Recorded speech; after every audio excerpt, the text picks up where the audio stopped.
Dando continuidade aqui então na calibração dos transmissores digitais, explicando mais sobre o funcionamento do handheld.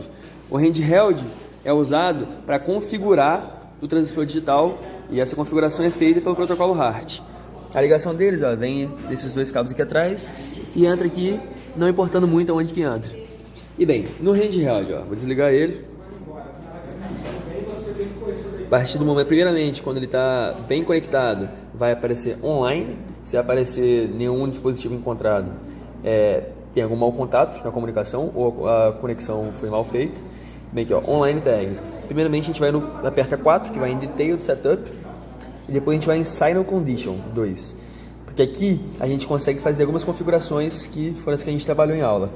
Na PV Unit, Process Variable Unit, então a unidade da variável de processo. A gente vai definir qual é a variável, qual é a unidade que a gente quer. E aqui tem método de coluna d'água, método de mercúrio, litro por minuto. Então tem unidade de pressão, unidade de vazão, unidade de nível e um monte mais que eu não sei. Aí voltou para cá. No 2, PV URU, a gente está configurando o 100%. Qual o valor do 100%? Aqui, no momento o 100% está em -2. Eu não sei qual é a unidade, mas é isso aí. Aí, peraí, volta. O 3 é o PVLRU, que é o 0% da escala. E X for function, a gente vai selecionar qual função vai ser aplicada em cima dos valores. Isso é usado para fazer a medição de vazão por diferença de pressão, porque a relação entre vazão e pressão é uma relação quadrática. Então a gente vai botar a função em square root, que é raiz quadrada.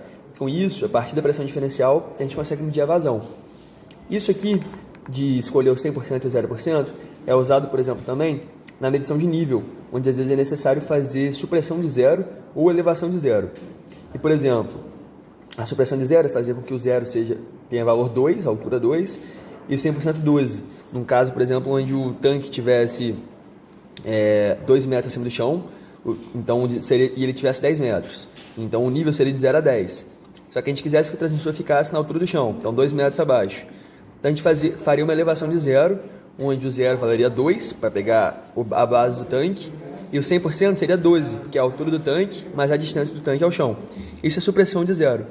E a elevação de zero é quando o zero fica menor do que zero.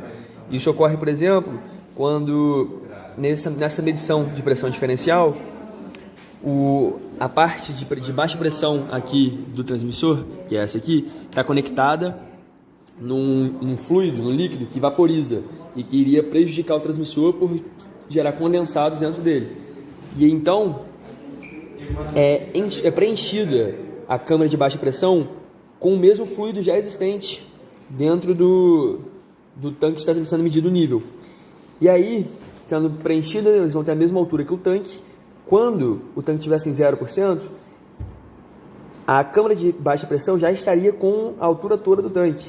Então, seria um valor negativo. Se era 10, por exemplo, seria -10, que é a diferença de pressão, só que está na câmara de baixa. Quando tivesse em 100%, os dois estariam em 10, então a diferença de pressão seria 0, o 100% vai ser 0. Então, isso seria um exemplo de supressão de zero. Aqui pode ser usado para medir também pressão absoluta. A pressão absoluta é 1 atm a menos do que a pressão no ambiente. E a gente pode fazer isso também com uma supressão de zero, colocando aqui no PVLRU como -1 atm, colocando na unidade atm. E, por exemplo, de 0 a 3 de pressão absoluta, seria de -1 a 2 de pressão relativa, que é o -1 atm. E é isso aí.